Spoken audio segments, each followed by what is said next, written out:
first few things that you need to be able to figure out if you want to be able to do it yourself is without knowing those two, you can't figure out what your rents are going to be. Without knowing what your rents are going to be, you can't figure out what your end value is. So I don't think you really need to have in order to do well in infill development. I also think people would probably think they can't learn everything that they need to from in order to do this. But I think at this stage with you can get a pretty good start. You've highlighted the education side on capital financing, anything along those lines or anything beyond that you see as being like barrier of entry. They think they don't need.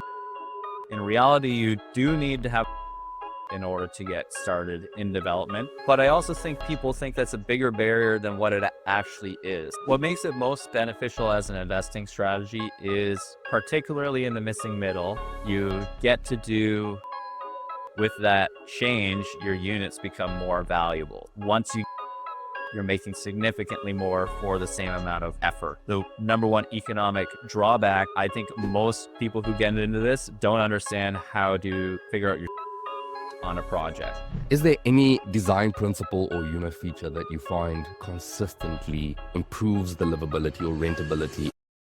I would say one of the easiest ones that I can think of right off the bat is going to be.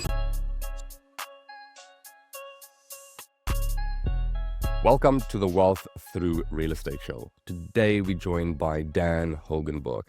He started out swinging hammers in construction and now has a thriving real estate portfolio and runs a full-blown development company that does it all, from design to occupancy.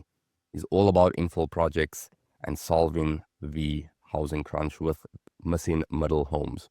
Dan, I want to welcome you to the show. Thanks for having me, El Ray. I'm excited to be on the show. I learned a lot from people who had shows like this back in the day, and it's kind of humbling and exciting to be on this side of the production now and having something to give back to everybody. 100%, man. You know, I think a lot of people start there, and everyone appreciates the people who take the time to actually share their experiences, share their wins, share their losses, and help everyone else who's getting started in their journey or just looking to level up. So, Dan, could you walk us through those earlier years in real estate and your investment journey to this point? Yeah, for sure. So my kind of business investing journey started sort of before real estate, where I'll start this off. So it started where finished school. I wasn't sure what I wanted to do after I finished school. My parents owned a landscape construction company, which is what I had grown up doing. And when I went to school, I wasn't really sure what I wanted to do afterwards. So I started to work in the business with a kind of a new light of, if I go back to school after this and I don't enjoy it, I'm going to start my own landscape construction company. So I was really focused on getting as good at it as I possibly could. And kind of just as fate would have it, my parents had the sale of that company actually fall through. And they approached myself and my brother-in-law that year to see, this party isn't able to purchase it. Would you guys like to buy it? Because you're both working on this in between school and become owners of a landscape business. So we kind of debated back and forth, and we decided, this is probably a good opportunity for us. Both of us, this is kind of like our fallback if we didn't enjoy what we went to school for. So we decided to take a crack at it. And from there on, we became business owners and started to pursue kind of our dreams from there. Yes. Yeah. How we ended up getting into real estate from there was actually the snow division. We started looking at all the different divisions that we had, and we realized that the snow division was losing money. So we're trying to figure out what to do in the winter. And I kind of had this eureka moment. I saw this Brandon Turner video where he was breaking down how you make money in real estate. So as you buy $100,000 property, put 20% down, so $20,000. If it appreciates at 3%, that's 15% that you'll get. And you had your cash flow appreciation as well. Yeah. And it was like 30% return. I was like, oh, that's crazy. So I was thinking, what if we could do this in the winter instead of doing snow? So we're losing money right now in the winter. Why don't we take away the worst part of our landscape business and get rid of that and add in this other portion of uh, other business that we can do, which will be far better for us than what we're currently doing. Sort of the second eureka moment that made us start to go more all in into real estate was the first project that I did. So I was working in the business and taking a salary from what my crew could produce at the time. So I made about $67,000 that year. And my first property that we did part time in the winter, I made $67,000 exactly as well. So seeing how much more money you can make in such a short period of time and getting rid of that section of the business that wasn't making money, it was kind of like, okay, we need to go all in and start doing a lot more of this. Yeah. Yeah. I love that though. I feel like for a lot of entrepreneurs and business owners, there comes a time where you realize, we all have 24 hours in a day. I think everyone realizes that, but there are higher ROI activities and avenues that you can be pursuing and be putting the same amount of effort in, and the return is just way greater. And making that switch is it's an enlightening thing, because then you start really looking at this from all angles and like, okay, well, that really changed the trajectory of growth that I'm gonna get. What else is it, or how else can I ensure that I'm just getting a higher ROI on everything that I do? So I love that you highlighted those eureka moments. So you you saw that, hey, if we just switched our model and went into real estate, we get much greater returns. So you had that click. From that click, what did what did the rest of your journey look like? How did things pan out? What was the next sort of steps that you guys took? Yeah. So the next steps that we took, we still actually run the landscape construction company. Um, so what we did for a few years is we just kept doing more and more projects in the winter and doing them for, we ended up doing more like past the winter, I guess. So we kept expanding the amount of time we were spending on real estate Yeah. because the landscape company was still generating the cash, but Yes. the real estate company was generating the equity. Hmm. So you still needed to have the cash to invest. We did a few flips to make cash as well, but we found we really prefer the buy and hold model. Um, so we just kept doing more and more real estate in between landscaping until where we fast forward to now. We still have the landscape construction company, uh, has about 30 employees or so, and we have about 10 employees now full time on the housing business. That between doing designs and development management to all the way into like construction staff. Got it, got it. And that's so true, is the real wealth in real estate isn't made by, that cash flow. It's a long Yeah. game that you're playing. So having something on the side that supplements your your monthly and yearly cash flow needs is smart, right? That's your day-to-day job, but you want to build something that's going to snowball beyond that. And that's really where real estate comes in. It's the long-term benefits. Now, you got your first rental property, right? And it clicked for you, and you decided, okay, well, let's split my attention. We want to keep expenses paid. We're keeping the business going. But on the back end, or on the other side of things, we want to grow our real estate portfolio.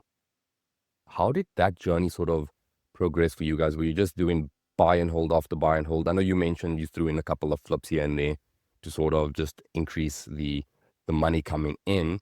Um, but what did that progression look like for you, and how did you transition to the development side? Yeah. So the first few properties that we purchased, the one of them was a retrofit conversion. So it had an illegal basement apartment that we made legal. Yeah. And the other one was already a legal duplex that we just had to do cosmetic renovations. So that's where we felt comfortable starting.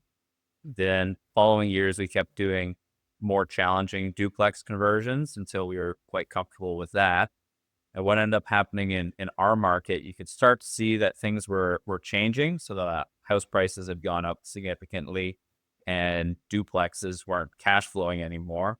So you had to figure out a new strategy that would work. So we saw that at least you need at least 3 units to cash flow, and there weren't really that many 3 unit properties. Ideally, you'd actually get like say 2 3 unit properties or up to 5 units because then you can go commercial, which were really where we ended up moving to. And in order to do that, we had to get into infill development or something a little bit more substantial than basement apartments. So we started with doing coach houses. So we did coach houses at some of our larger lots. Those are our first new construction projects. Until now, we're doing quite a few triplexes and a few smaller apartment buildings as well.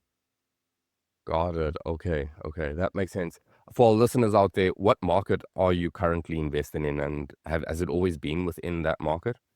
Yeah, so we invest in Durham region primarily. So basically the reason was that our investment thesis started with it had to be within 30 minutes of our shop, because if we had to have the landscapers go back to do snow work, they had to be able to get back to the shop and then do the snow run from there. So we started with, we have to find an investment strategy that works in our backyard, essentially. So and that backyard's Durham region, which is about an hour east of Toronto. Got it. Got it. Okay. Yeah. And one thing that I like that you did is, I think every investor has their own unique set of skills and resources that they can incorporate in their investment strategies. So for you, you had the manpower and the skills and the know-how, so it made sense to start off with, value add, and then transition and level up to development. Now, you've sort of given us a nice overview of your journey to this point. Let me ask you, what was the hardest lesson that you've learned so far? Hardest lesson. Um, there's been a lot of lessons. Hmm. It's a tough one to think of what's the hardest lesson. I'd probably say the hardest lesson was we have taken on a lot ourselves and learned a lot of things the hard way. So a little bit of the who not how Yeah, for us, or finding different coaches and so forth. Or so far, we started doing a lot more of that as our journey progressed. But we basically just jumped in because we knew we had to make a change, because the one portion of the business wasn't working, and we saw that this had a lot of potential. So we jumped in and learned a lot of things the hard way. So I would say going forward, we're definitely paying for a lot more coaching, doing a lot more networking, and yes, trying to find that proper path before that someone else has already knows how to do, so we don't have to make those expensive mistakes. 100%. You always pay for your education in some way, right? So it could be by Yes. paying for mentorship and coaching, or it could be just through ignorance, right? Just making those mistakes, not having that hindsight right then and there. So yeah, I love the fact that you highlighted that because it's a key one. But I do think that it's a good balance between that, because it wasn't an excuse for you to not take action. Oftentimes Correct. someone's on the far end of the spectrum, and they want to have all the guidance, all the coaching, they want to know everything before they get started. And unfortunately, Yeah. you kind of have to take some level of imperfect action. But I love that you highlighted that, because it is key. It's the who, and knowing people and being in contact with people who have done or are doing what you're looking to do. So I love Yeah. that. We found that in development, like we knew the snow was losing money, and we had our insurance broker told us that insurance prices were basically going to double because there's so many like slip and falls, not just for ourselves, but in the industry. So it was losing money. That was going to lose way more money. So we paid for some coaching at that point to when we went into development. But yeah, we knew what we knew, and we knew we had to get out. So you need to make a jump, and you need to make a change. And I do agree. A lot of people wait too long. Yeah, A few expensive uh, lessons aren't going to hurt you too much. that's exactly it. That's exactly it. The real learning happens when you jump into it. That's for sure. Now, speaking about like infill development and the missing middle, and your journey going into this, when a lot catches your eye, what are the first two or three things? What are the first few things you're looking at to know if it's even worth exploring further?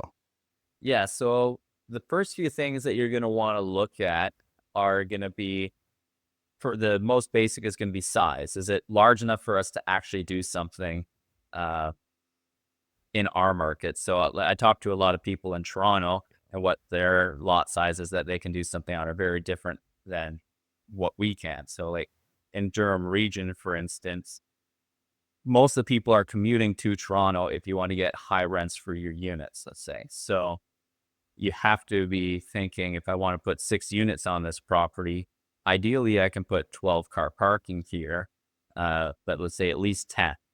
Whereas if you're developing in Toronto, you're gonna some people do, all right, I'll put like 12 units here and I'll do zero parking and it works fine because the subway's right beside it, right? So you have to be mindful of that. We always will check like what kind of services you can get to that lot, because not always can you get your water, your storm, electrical, so forth, Yes. depending on where the lot's located. So we typically want to do something that's in town that already has all the services. And often you don't want to have like huge grade changes. So that can make it quite a challenge. You're not allowed to have any of your water go to your neighboring properties when you do a development. So you have to get like a servicing and grading plan. So if the lot has difficult grading, that can eat up a good portion of your property trying to solve those grading issues. You don't have that space for parking or the building and so forth. So you want to be watching for stuff like that as well. Got it, got it. And it makes a ton of sense as knowing the area that you invested in, right? Like you mentioned, the size, so that the density, what the options are, what the highest and best use is in that case. And then also, to some degree, it's the tenant profile as well. What are they doing? Where do they work? Are they driving themselves? Do they need public transportation? How far are you from public transportation? And all of that helps paint the picture on what the possibilities are. I love the fact that you highlighted the grading one. That's not one that I think we've highlighted on the show before, so that's a new one. Um, so what's the process when you see potential in a site, but maybe the zoning isn't aligned yet? How do you weigh the time, risk, and reward to that? Yeah, that's a good question. So in general, what you're gonna find in missing middle is you want to buy sites that are already zoned for what you can do, because in the missing middle, let's say for most of those projects, you can often finish the project in, let's say, 2 years or 2.5 years is really what you're looking for, or even less. So particularly for our 6 to 10 unit projects, that's kind of the timeline that we're looking for. Anytime you get into rezoning or official plan amendments or any of the other planning applications that you have to do, you're going to be adding a lot of time. So you're going to be adding that time. Are you going to get enough ROI on that project for those changes? Just like there's different areas where you get like development charge exemptions. So what you're going to find sometimes at a assembly I was working on at one point where we're going to assemble 3 lots. And if we did that, we could build a 40-unit building. It sounds really, really exciting, right? So 40 units. And I looked at, if I had developed all 3 lots separately, I would actually make more money and be finished like 2 or 3 years faster, because you hit all these different extra costs that come forward as you go larger. So it's just different things you have to watch for. So missing middle, typically you want to go for already zoned properties. And if it's not zoned, you want to have a good reason why you're going to still do that property. So for instance, I have one purchased a little while ago where it was a semi where I could sever off the side yard, rezoning the side yard so I could put a 7-unit apartment building on it. So the land was free essentially because I severed it off, and I wasn't really that cash flow negative because I had a house that could put a tenant in. Yeah. So waiting to get that land zone to do what I want to do, that didn't hurt me, right? So, but you could probably find other lots that are easier to use that are already zoned, especially if you're going to be cash flow negative on the project while you're waiting to start. I love the examples that you gave because yes, oftentimes it's like, well, you think bigger is better. So okay, what if I assemble all of these different parcels and I can go even bigger? But that's not necessarily the goal at the end of the day. It's what's the ROI on it all? What's the return going to be? Is it worth the time delay? Is it worth the money that you're putting in? All of those things. What does that look like? So I love the perspective of that. And the examples that you gave for that. Now, we've mentioned missing middle a few times now. There could be people out there listening and they're like, what the heck does that mean? Do you mind just quickly giving them a little explanation on that? Yeah, for sure. So for a lot of so for North America, as it got built up, what you typically find is there's a really dense core. So you get a lot of skyscrapers, things like that. So I'm sure Edmonton's probably very similar, but in Yeah, Toronto, it's huge grand buildings. As yeah, you go out, there's a lot of this sprawl where it's just single family homes. The missing middle would be basically anything that's between those larger skyscrapers and those single family homes. So technically, the first if you're going from the smallest up, would be a duplex, would be sort of your first type of building type that would be missing middle, and it kind of goes all the way into mid-rise apartment buildings. So what you'll find is in a lot of cities that we really enjoy and love, that are, let's say, in Europe, that are more walkable, people really go there for vacation. You don't really get those in North America, and a big reason why is we don't have this missing middle, these walkable communities. yeah. So zoning changes are starting to come in North America, all over North America, not just in Canada, where they're really trying to implement this missing middle type of development. So it's a really big opportunity in real estate right now. If you're not so scared of jumping in and getting a little dirty and taking on some risk for development, I think it's a really good opportunity for people right now. Gotcha, gotcha. Okay, so for people who are like, you know what, that makes sense. I see the opportunity there. How do I know if this is something that I can jump into myself? How do I know if I have enough resources, experience, or what are the requirements that I may need in order to actually take part in this opportunity that we have? It's a good question. The first thing I would look to do is get educated. So the nice thing right now is there's actually a lot more good education out there than even when I started a few years ago. If you're going from doing, a duplex conversion, which is where I started, to going to development, there's a lot more that you need to learn. Um, for free, um, for free education, you can go to your own city, I'd say. So typically they're going to put up their committee of adjustments meetings or council meetings, and you can watch those and you can get an idea of what it's like, what people are asking for changes. You can even sometimes, if people go to the committee of adjustments, often their plans and stuff like that are free. You can download them so you can take a look at that, see what other people are doing. So I'd kind of start with that for the free resources. And I definitely look to get someone in your corner to teach you, because there's a lot of avenues that you can go to have your project not turn out the way that you would have liked it to. So it's a lot more risky than a flip or a duplex conversion or a lot of these other strategies people are more familiar with. 100%. Yeah. Yeah. Because there's a lot more moving parts. It's not like, here you go, buy a property, get a tenant in, rent it out, buy a property, Yeah. fix it up, throw some new kitchen cabinets, new countertops, new flooring, paint, whatever, sell it kind of thing. There's a lot more moving parts to it. So really getting a good understanding on what that entire process looks like and some of the Yeah. requirements and stuff behind that, getting a good education and, potentially Mhm. some good coaching and mentorship.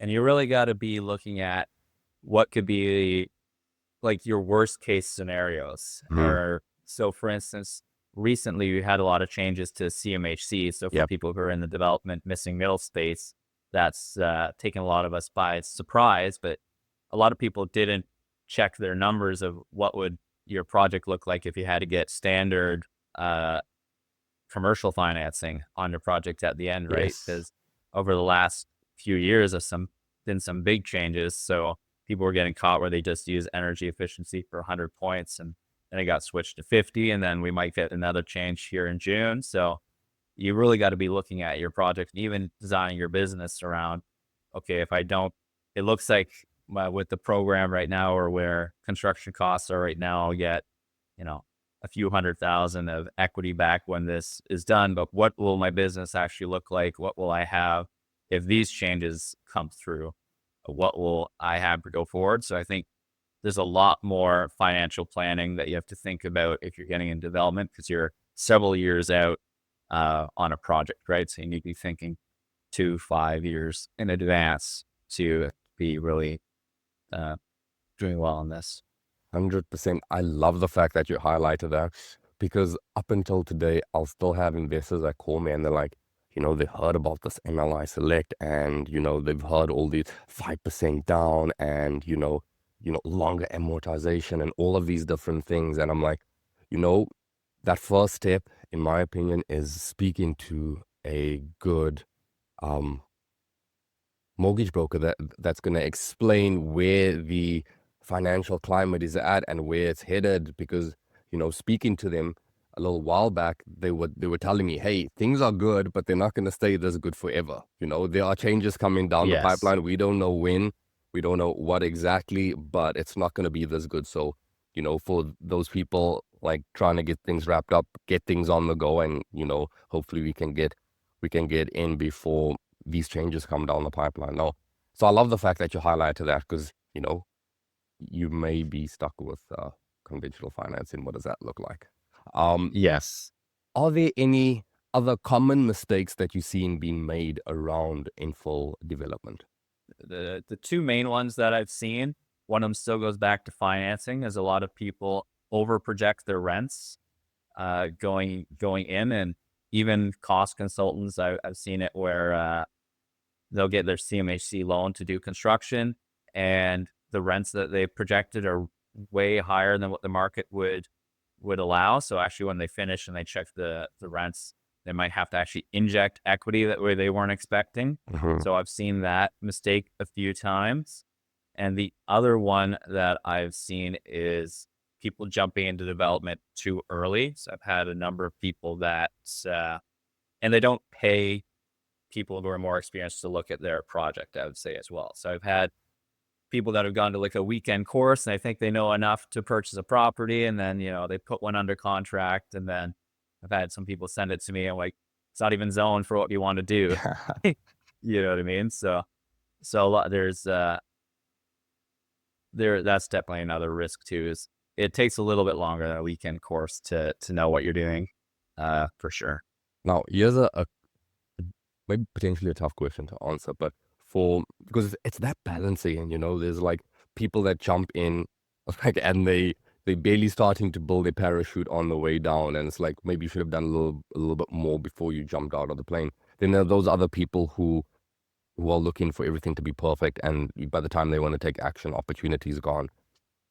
How can people do a little bit of a self-evaluation to be like, okay, maybe I am ready now? Now, the first thing that comes to mind is get a mentor, get people that are doing this, and then they could give you an indication of if you know enough, But is there anything else that they could potentially do to self-evaluate, um, to sort of either give themselves a push that they need to take action, or maybe give themselves a bit of a, hey, slow down, pump the brakes a little, let's learn a little bit more so that we can prevent some major mistakes from happening. Yeah, I would start with, so with development, the first few things that you need to be able to figure out if you want to be able to do it yourself is, what's the site going to look like and what's the building going to look like. Uh, and without knowing those two, you can't figure out what your rents are going to be. Yeah. So, and without knowing what your rents are going to be, you can't figure out what your end value is. So, for someone who wants to jump in, it would be things like that that it should look at. Do I know what is going to be on this site? Okay. No, I don't. Do I know how to figure out what to put on the site? No, I don't. Okay. So I need to be able to figure out what to put on the site, so then I can go up the ladder and figure it out. So for someone who wants to jump in, that's what I'd kind of go through that um, checklist. So it'd start with, do I know what can be put on the site? Do I know what that'll rent out for? Can I figure out what that value will be? Do I know close enough to what construction and soft costs are going to be on this project to even know if there'll be profit? So if the answer to any of those things are no, you need to get more education. Yeah. 100%. I would say, if someone is more on the slow side, it would be like, okay, if I've looked at these deals and I can do that, and I've shown it to another developer several times, they said I would have bought that, then that means you're going too slow, right? You should be starting to pull the trigger, because you know what you need to know in order to get started. Love that. I love that. Yeah, yeah, and that's the truth is you kind of need to know all of those things and you need to know what the numbers are before you take an action. I think with any investment really, because it's less of an emotional thing and it's more strategic. And in order to really strategize, there are components that you need to be considering and factoring in. So you kind of need to have somewhat of a holistic picture there. Now, question for you is you've highlighted some of the mistakes. Are there some common misconceptions that you hear about infill development where you're like, no, that's not necessarily the case? Common misconceptions, I would probably say, even though I highlighted that it's a challenge, that I don't think you need really a construction background to get into it. Yeah. Uh, a lot of subs are going to be quite good at the construction. So they don't like where we do a lot of the work in house, it takes a lot more management. But when we sub things out, it doesn't take as much management.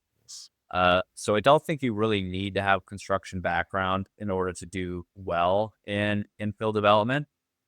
Uh, I'd say that's the common misconception. I also think people would probably think they can't learn everything that they need to from courses in order to do this, or just getting educated. But I think at this stage, with the information that's out there, you can get a pretty good start. I'd say you probably can learn everything you need to in order to do your first project with what's out there now. Yeah, 100%, because it's been going on for some time now. So, enough people have got projects under their belt to highlight most of what you need to learn, right? Um, Yeah. Question for you is what are some potential barrier of entries? Maybe you've seen or spoken to people who want to get into this, but they just don't necessarily have what it takes. Now, you've highlighted the education side. Um, on capital financing side, anything along those lines or anything beyond that that you see as being like barrier of entries where people can sort of mentally check this, like, okay, maybe I do have enough resources available to jump into this opportunity. Right. I would say capital is a common one that people run into, especially when they hear like the 95% loan to cost and all that stuff. They think they don't need that much money to get started. In reality, you do need to have a fair bit of capital in order to get started in development. Uh, but I also think people think that's a bigger barrier than what it actually is. So I think with where real estate's going, every market's going to be different, but our market, a lot of these mom and pop investments don't work that well anymore. It's going to be a lot more sophisticated investors. Now, if you don't have enough capital yourself to be a sophisticated investor, you don't necessarily need to be a passive investor with someone like me, but you could find a few other people that have a similar amount of capital as you in like a local real estate group, and you guys could try and do it together, right? So you can find a way to make it where capital isn't an issue, even if you don't have enough to start. Um, but yeah, I would say that's capital might be a good one. A lot of people don't realize how much they need to get started. I love the fact that you highlighted that because it comes down to, if you don't have the resources, you need to be resourceful, right? And you just mentioned a very easy way for people to get started if capital is that barrier of entry. Now, I know you could speak for, you know, your part of Canada that you invest in, your domain. What does that typically look like in terms of that minimum threshold for capital needed? Yeah, so for we like to do like a buy a lot, separate, and build two buildings. That's like our bread and butter, I would say, Yeah. or what we do, because that way you can go commercial and so forth. Yes. Yes. To do a project like that, you typically are going to want to have about 600 to 800,000 in our market. So not everyone has that. A fair few investors do, but often you're going to be a pool of investors doing that. But you can also find the returns are pretty good on those types of projects as well. There's not a lot of people, in at least in our market, doing them. So you do get a little bit of a pick of the lots out there, and they normally turn out fairly well. Well, that's the case, right? When the barrier of entry is significantly higher than other opportunities, usually the return tends to be higher because, there's less competition up there. So if you can either, if you have the resources, or you can be resourceful enough to put yourself at a position where you can actually play at that level, your returns should in theory technically be higher. Tell me, is there anything that you potentially do differently than most developers when it comes to navigating like the red tape around all of that? Difference in red tape, I would say, I don't know if there's too much different that we do.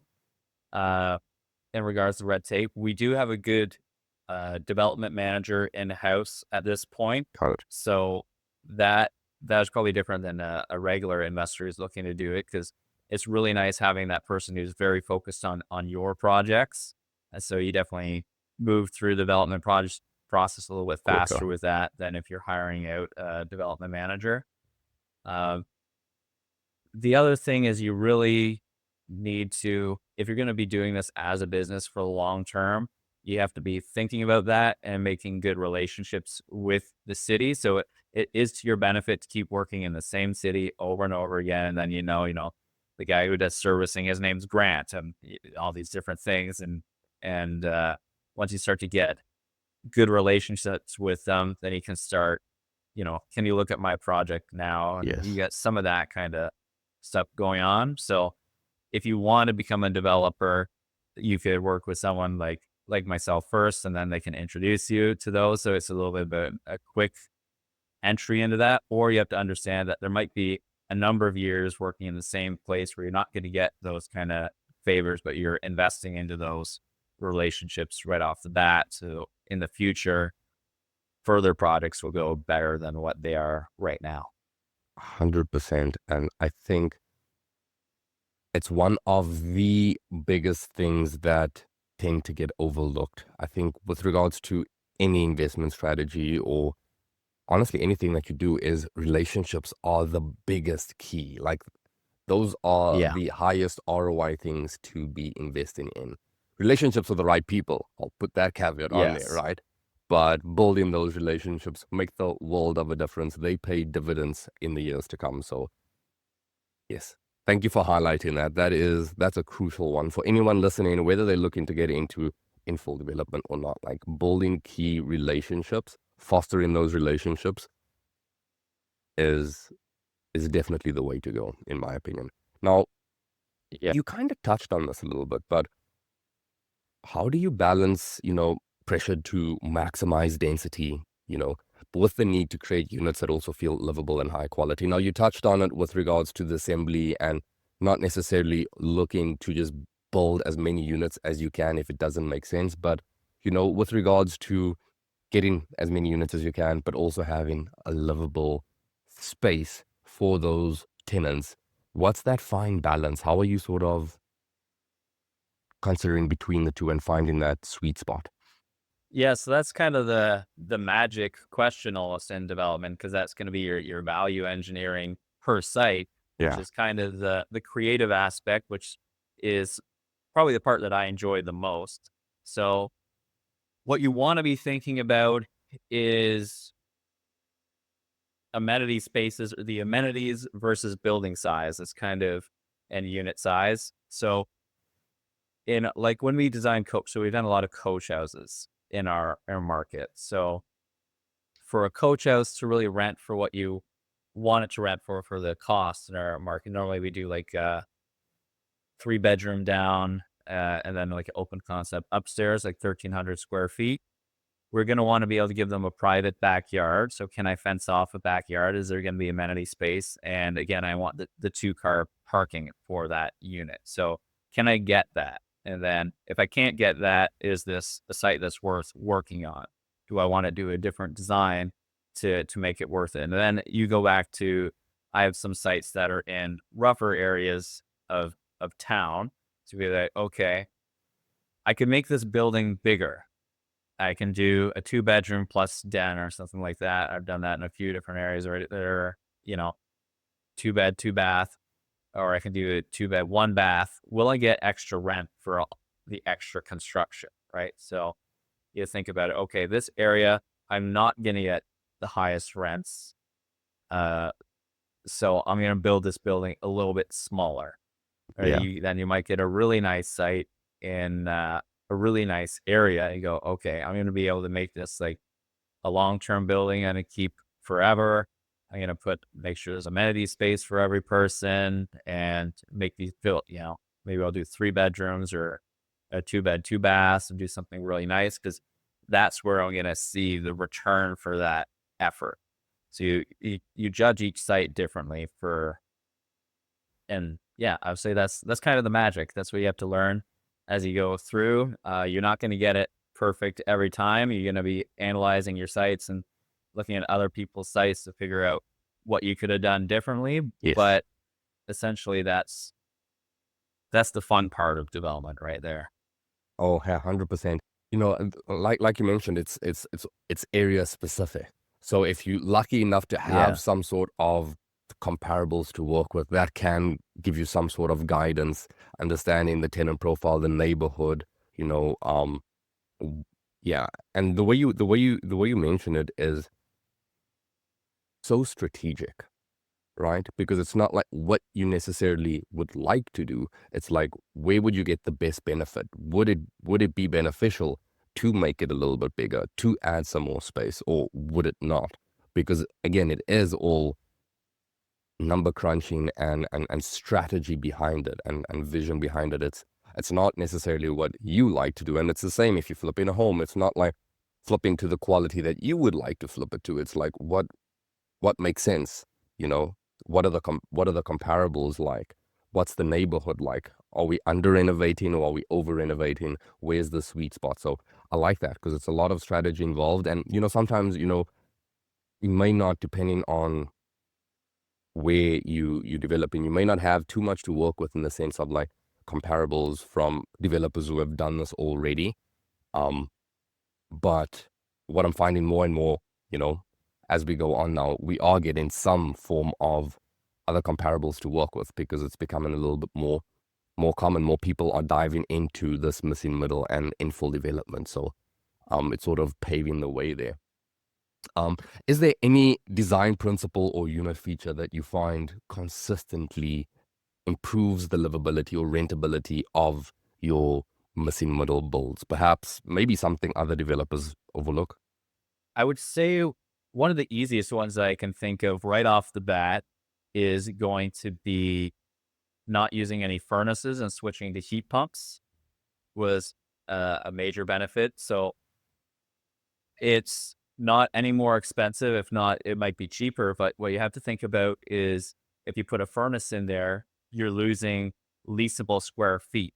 So let's say you lose 40 leasable square feet for each furnace and each unit if you try to do it that way. But typically I separate out the units.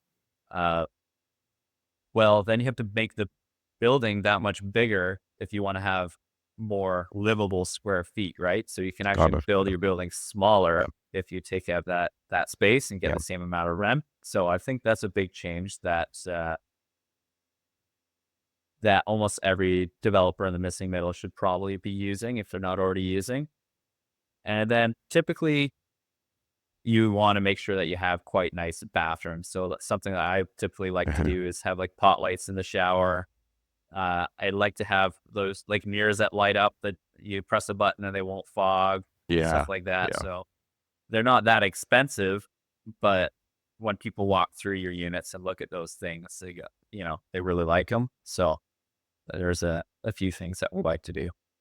100%. Yeah, it's like you mentioned, it's looking for those little value adds that don't cost a lot, but the benefit is there. And then I love the fact that you highlighted the heating because it's a big one. You're trying to maximize usable space, right? Especially when you're trying to add in as many units as you can without it being too small and have it be a livable space that tenants actually wanna use and live in. So you wanna make sure that you're using the space as wisely as possible. And again, like you mentioned, that's where the creativity comes in play as well.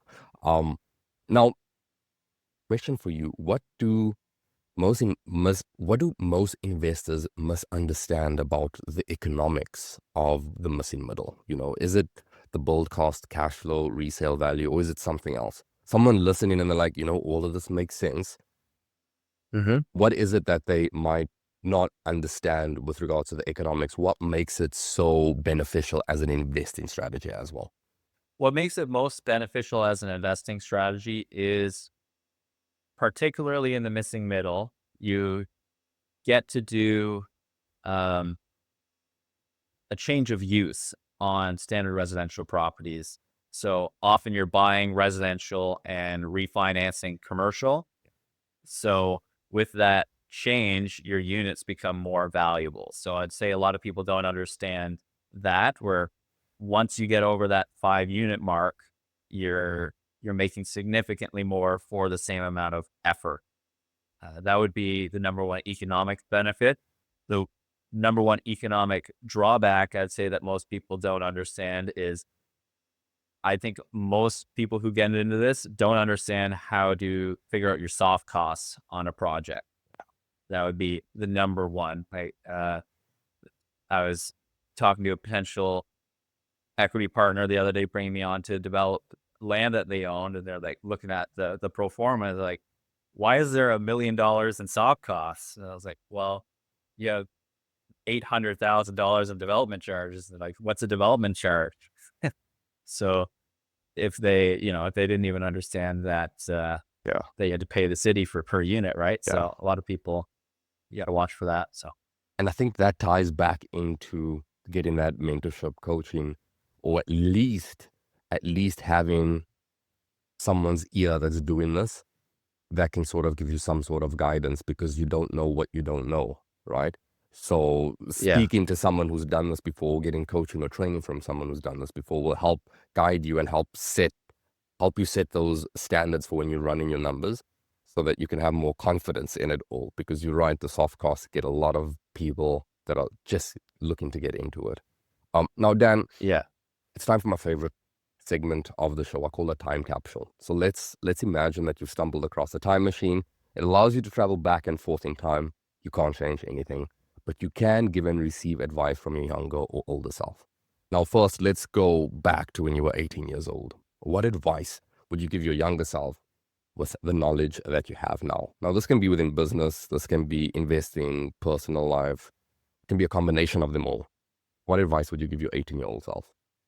the advice I'd give my 18-year-old self would be not to go to university. So all my life, I never planned to. I planned to go into construction and do business. And then when that opportunity was going to be taken from me, I decided to go to school. So I would definitely choose not to go to school, um, and get started in my construction career earlier. Yeah. And the other thing I would have done was tell them to start getting into personal development, because I wasn't into it at 18. I got started into it kind of near the end of my university career. And I would definitely say reading a lot of books and going to, taking courses and networking events has made a huge change in my life. And having those extra 4 years before I actually got started would have made a very big impact on where I ended up.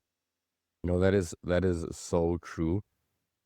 When you understand that personal development is the bottleneck to everything that you do, and it's the bottleneck to your business, to your Yeah. investing, to your career, if you work 9 to 5 or whatever, it's the bottleneck for you, then it sort of clicks and it's like, hey, I need to improve myself before I can improve anything else around me. So I love that one. Yeah, personal development. I think a lot of people overlook that in their younger years, and don't place enough importance on that. Now, if we were to go ahead and look at your 80th birthday, what advice do you imagine that your future self would offer you at your present age? My future self, I think they would say to start to make sure you had put more time into other things besides business. So for the last number of years, it's been the primary focus to start stealing some time for yourself and your family. And I'm almost 100% certain they would say to start having kids sooner, because with the people that I know that are in that age range, living for family, that's number one for them, right? So having their kids and their grandkids. I think by the time you're 80, if you decided to wait till you're 45 or 50 to have your kids, you'd regret it because you might not have your grandkids yet, right? So I think they would be saying start a family and get that portion of your life started sooner than later. Yeah, that's something I do agree with. The way I see it is when you are older in your retirement age, like around 80, if you set yourself up fairly recently financially, fairly decently, then you usually don't crave more money. It's usually more time with loved ones, and that's where having kids and grandkids, and you just want time with those people, really. You could have all the money you could spend, but you just alone, you live in a pretty empty life at that stage. So I fully agree with that. Because it's also one of the whys behind it all. However, I will say something is taking the time to set yourself up financially and then getting started. There's nothing wrong with doing that either. It's again, No, it's a fine balance, right? yeah, It's a fine I balance. wouldn't have told my 18-year-old self to worry about the family first. Exactly. I think this is the way to do it, is to 100%. grind for your early years and then start to work your way back to where you're enjoying yourself more and more as you uh, go later in life. 100%. And then you're working on the self-development, like, Buy Back Your Time by Dan Martell. Fantastic book. Then it can allow you to sort of slowly get a little bit more time back so you can invest that time into your family while having this business still continue to grow. Now, I want to quickly jump into our rapid fire round of questions. So just answer the first thing that comes to mind and, let's have fun with it. Okay. Sounds good. Biggest waste of time you see other investors obsess over? Finding the perfect property. Ooh, love that. What's the biggest time saver during a build? Biggest time saver during a build would be maybe having your skill trades go in at the same time, just in different areas. Yeah. Oh, yeah. Oh, that's a good one. What's the worst advice you've heard about real estate? Get rich quick. So true. That doesn't work. No. So for anyway, no matter what industry, whatever it is, if you hear get rich quick, they're lying. Yeah. You get one city to build in for the next 10 years. Which one and why? I'm guessing you're going to say the city you're currently in, but let's see. Ooh, that's a tough one. I think I might. Yeah. Let's go with Durham. Durham would be up there. Perfect. Yeah. Well, honestly, Dan, this was fun. This was really, really fun. You highlighted a lot of things that investors looking to get into infill development should know, what they should do, some mistakes.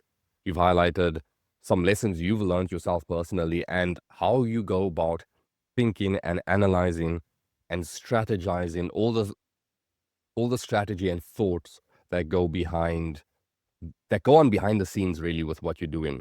I don't feel like you held anything back. You were open book. You shared a lot of good tips there. So for everyone listening out there, I want to encourage you guys. I'm going to leave all of Dan's info in the show notes below. Go follow him. Feel free to reach out to him.